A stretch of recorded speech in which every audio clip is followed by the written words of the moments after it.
First conceived in the late 1970s, Masters of the Universe is a toy concept that evolved into one of the most beloved media franchises of the 1980s. Debuting as an action figure toy line in 1982, the story, as first told in the action figure mini-comics, centres on the heroic character of He-Man and his allies as they fight to defend the secrets of Castle Grayskull from the evil forces of Skeletor. The mythology of the Masters of the Universe is set on the fictional world of Eternia, with a vast lineup of supporting characters in a hybrid setting of sword and sorcery and sci-fi technology. Upon release in 1982, the Masters of the Universe action figure line, with its unique concept and stunning packaging art, was an immediate success. But when the accompanying cartoon, produced by Filmation, first aired in 1983, the popularity of this franchise reached unimaginable heights. Filmation's interpretation of He-Man preferred to reason his way out of conflicts and avoided acting without first thinking of the consequences. Each episode taught children lessons about morality and ended with a character directly addressing the viewer about social values. Working with others can sometimes be difficult, but if you listen to and respect the ideas of others, even when you don't agree with them, you'll find it's easier to get the job done. And who knows, you may even learn something. Filmation did a wonderful job turning the Masters of the Universe cartoon into a fantastical story that captured the imagination of kids all over the world. And when combined with the billion-dollar range of 5.5-inch action figures, they became the most powerful toys in the universe.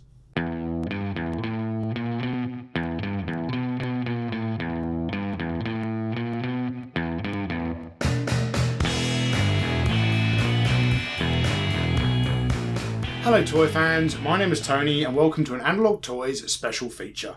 Toy Histories with Mattel's Masters of the Universe toy line.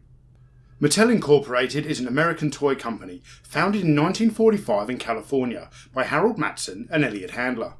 In 1947 the company had its first hit toy, a ukulele called Yukadoodle, but the company really came to worldwide prominence in 1959 with the amazingly popular Barbie doll that has since become one of the best-selling toys in history. Fast forward to 1976 and Mattel's CEO Ray Wagner declined a request to produce an action figure toy line based on characters from an as yet unreleased movie entitled Star Wars. Upon the commercial success of the Star Wars films, the accompanying toys decimated all rivals, and companies like Hasbro and Mego tried everything they could just to keep up with Kenner's toy store dominance. Mattel also made several attempts to launch new toy lines, none of which captured the public's imagination. That was until Roger Sweet presented the He-Man concept to Mattel's management. The original concept for the already named He-Man featured a trio of prototype models including a barbarian, a spaceman and a futuristic soldier. Ultimately, Mattel decided to proceed with the barbarian character and turn that single prototype figure into a fully fleshed out toy line with heroic allies and evil enemies.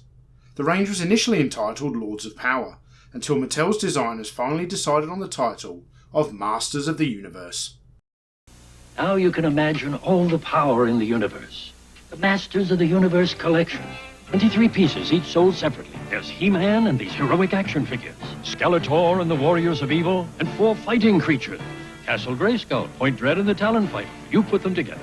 And battle machines like the Attack Track, batteries not included. What would you do with all the power in the universe?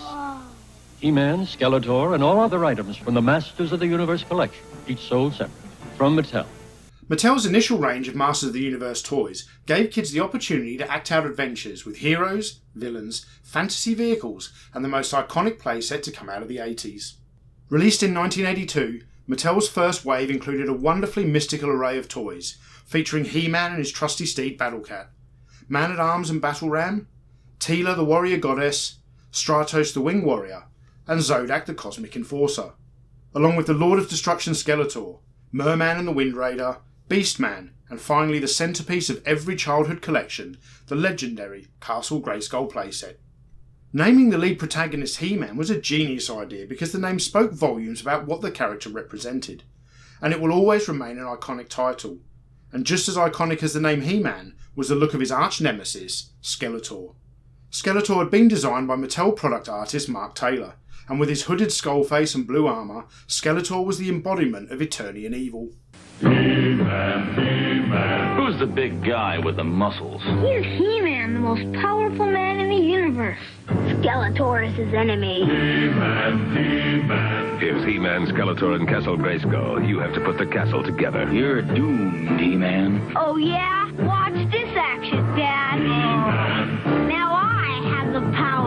He-Man and Skeletor each sold separately. Castle Grayskull also sold separately from the Masters of the Universe collection from Mattel. Like most other toy lines of the time, the initial range of Masters of the Universe products would be sold at various different price points. Mattel had 8 lower price point action figures in the line, 2 unique vehicles, and the centerpiece Castle Grayskull playset, but designers felt that another price point product was required to fill out the range. With tooling funds running low, Mattel resorted to their back catalogue of toy products and stumbled across the Tiger from the Big Jim on the Tiger Trail action set, although this Tiger was much larger in scale than the He-Man figures. In what would become a very happy accident, Mattel's designers repainted the Tiger with a green and yellow colour scheme, and in order to explain away the Tiger's larger scale, they gave him armour and a saddle, so the beast eventually became He-Man's steed, and so Battle Cat was born. At the time of its release, this toy line was extremely unique, and that's one of the main reasons it was so successful. But sadly, this supposedly fresh concept was introduced to the world under a cloud of controversy. In 1980, Mattel entered into a legal partnership with the rights holders to Conan the Barbarian, who wanted Mattel to produce a line of action figures based on the new movie starring Arnold Schwarzenegger. But once Mattel laid eyes on all the graphic violence depicted in the film, they instantly realised this intellectual property was unsuitable for children, and they backed out of the project. So 2 years later, when Mattel introduced the first Masters of the Universe toys, the rights holders sued the toy company, claiming the character of He-Man was a direct copy of Conan the Barbarian. Mattel eventually won the lawsuit after courts agreed that there were enough differences between the franchises. And it was also proven that Mattel had been developing the He-Man concept long before they were ever approached to produce toys for Conan the Barbarian. During the early years, the lore of Masters of the Universe would be first explored through mini-comics that came packaged with each action figure and were written by Donald F. Gluck. The ultimate premise was that the forces of good and evil would fight over control of Castle Grayskull, because whoever controlled its secrets would be the Masters of the Universe. In this version of the mythology, He-Man was a tribal warrior who left his jungle home on Eternia to embark on a noble mission to battle the forces of evil and bring peace to his planet. During his quest, He-Man saves a green-skinned sorceress from a savage beast, so she rewards him with magical armour and weapons that would make him the most powerful man in the universe. Prior to the early 80s, children's television was heavily regulated, meaning that cartoons couldn't be used to advertise toy lines. However, after the deregulation of children's programming in 1982, the new animated series He-Man and the Masters of the Universe became the first and one of the most successful shows to promote an accompanying toy line. Produced by Lou Scheimer and his animation company Filmation, He-Man and the Masters of the Universe was the first ever children's television show to be produced with an incredible 65 episodes in its first season, and today it's remembered as one of the most successful animated shows ever to be aired on network television. What kind of magic is this? Quite unlike the mini-comics, in this new version of the mythology, He-Man is actually the alter ego of the wimpy Prince Adam, who transforms into He-Man with the use of a magic sword. So instead of being a tribal warrior from the jungles, Prince Adam, in his pink vest and lavender tights, was actually the son of King Randor, ruler of Eternia. This move away from the fighting barbarian image of the mini-comics represented a softening of the brand, but this is something Filmation had to do to get the cartoon past broadcast censors. In each episode, He-Man and his allies Battle Cat, Teela and Man-at-Arms must thwart the latest evil scheme put into action by Skeletor and his many henchmen. Why do I surround myself with fools? Even the robots are smarter than you! The animated series aired for 2 wildly successful seasons that included 130 episodes, and the show will forever remain the most well-known version of the Masters of the Universe mythology. But even more popular than the animated series was Mattel's line of action figures. After toys were constantly getting smaller throughout the 1970s, eventually culminating in the 3 3/4 inch scale adopted by Mattel and Star Wars, Mattel's He-Man was a generous move back up in scale, and this, combined with the fantastical backstory, proved to be a recipe for success among the young boys of the early 80s. Early issue action figures stood 5.5 inches tall and came with a generous amount of accessories including various pieces of armour and weaponry. Each figure also came with a battle action feature like a power punch generated by a spring-loaded waist.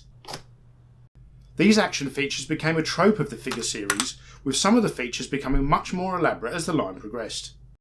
Land Shark. The mighty land shark will have Mechanic for lunch. Yikes! And He-Man for dessert. Land Shark vehicle, Skeletor, Mechanic, and He-Man figures each sold separately. Help! Land Shark. Land Shark. Help! He-Man! Land Shark. Land Shark. Ever a lockjaw? Land shark? Land Shark.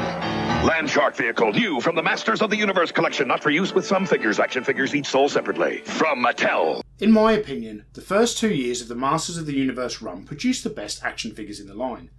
Each passing year would introduce new action figure characters, but as they did so, the accessories got fewer and fewer, and there seemed to be more emphasis placed on the action feature gimmicks. In 1984, we saw the key characters of Prince Adam and Orko introduced into the action figure lineup. And by this time, Skeletor was now riding Panther around his infamous hideout, the Snake Mountain playset. Castle Grayskull, with its wonderfully rendered facade and incredibly cool play features, was one of the greatest action figure playsets ever made. But in comparison, Snake Mountain is quite disappointing. Not only does it bear little resemblance to the mountain depicted in the cartoon, but there is also very little going on inside this playset. In addition, the design of Mattel's Snake Mountain seemed out of scale with the action figures, and this is very noticeable when a child tries to display their figures on the front of the playset. Is Snake Mountain ready to take on He-Man? Anytime! Snake Mountain, Battle Armor, He-Man, and Skeletor each sold separately. You put the mountain together. Batteries not included. Is your serpent ready to strike? Yes! Come, He-Man. Come to Snake Mountain. If you dare. Snake Mountain with Echo Microphone, new from the Masters of the Universe collection. Action figures each sold separately. From Mattel. It seems that every classic action figure line has an ultra-rare toy that collectors clamour after, and Masters of the Universe is no exception. Savage He-Man is a mysterious brown-haired He-Man action figure that was only available via some sort of mail-away promotion, and the figure sells for huge amounts on today's collector's market. This action figure is sometimes called Wonder Bread He-Man, due to the fan theory that he was released as part of a promotion with Wonder Bread, but this theory has since been debunked. I have my own theory regarding the origins of Savage He-Man, and this comes from reading the action figure mini-comics. I actually believe this so-called Savage He-Man was intended to represent the He-Man from the mini-comics before he met the Sorceress and gained his magic armour. Some people may argue that the figure isn't tribal He-Man because the figure has boots and brown hair. However, if Mattel used the same figure mould as He-Man, the boots would remain in order to avoid additional tooling costs. And regarding the blonde hair, well, in the same mini-comic, the Sorceress is green-skinned and looks like Teela, so it seems Mattel was still figuring out the concept designs during the early days of production. By the mid-80s, Masters of the Universe had become a boys' toy store juggernaut, so Mattel decided to tap into the girls' market with a spin-off series based on He-Man's sister. She-Ra, the Princess of Power launched in 1985, and it attempted to fuse the appeal of Masters of the Universe with Mattel's long-standing success Barbie, but ultimately she failed to duplicate the success of her brother. The ultimate threat to the universe is here. I am Hordak, and this is my evil horde. Leech! Mantenna! Twizzler! Your evil even scares me, Hordak, my friend. The evil horde has no friends. The Evil Horde, new from the Masters of the Universe collection. All figures each sold separately. Let me out of here! From Mattel. Many industry insiders believe that the introduction of the Princess of Power toy line made the He-Man brand appear much less cool, and subsequently sales of Masters of the Universe toys took a dramatic nosedive in 1986. In 1987, Masters of the Universe the motion picture was released in theatres, and Mattel had high hopes that this movie would inject new life into the brand. And even though the film has somewhat of a cult following today, back in 1987 it was a box office bomb. After the commercial failure of the Masters of the Universe motion picture, toy sales continued to decline, so the line was cancelled. Although Mattel ceased production on Masters of the Universe after 1987, they already had some new products planned, so all these new items were shipped out to the Spanish and Italian toy markets, and have subsequently become some of the rarest He-Man toys in existence. First of all, we have the laser figures, including Laser Power He-Man and Laser Light Skeletor. This He-Man figure is notable for being the first time Mattel ever changed the face sculpt on the figure, and it seems he now looks a lot more like Dolph Lundgren, the actor who played He-Man in the motion picture. The second lot of super rare toys shipped off to Italy were the Giants, Titus and Megator. These are now high demand pieces for today's vintage collectors and sell for big money. By the end of the decade, it seemed the Masters of the Universe brand was dead and buried. However, in 1990, Mattel attempted to reboot the concept with a new animated series entitled The New Adventures of He-Man. This new concept sent He-Man into the future and into outer space. Naturally, Skeletor follows him to this new planet, but the resulting cartoon had a dramatic shift in tone from the original, and it failed to connect with audiences, both on screens and in toy stores. After the abysmal New Adventures cartoon, the Masters of the Universe brand lay dormant for many years. That was until the mid-2000s, when the franchise experienced a lucrative renaissance. The Masters of the Universe Classic series is one of the best modern action figure relaunches that has thoroughly pleased the fans of the original and continues to be successful today. But let's be honest, the popularity of this brand was created by some genius toy designers working at Mattel almost 40 years ago. The Masters of the Universe brand, with its magical origin stories and enormous cast of psychedelic characters, became a genuine youth phenomenon in the early 1980s. These toys helped boys escape their everyday lives and transported them to the wondrous world of Eternia. This was a period in our collective lives where the tales of He-Man, Skeletor and the secrets of Castle Grayskull captivated our youthful imaginations, and today this feeling of childhood wonderment lives on through the toys.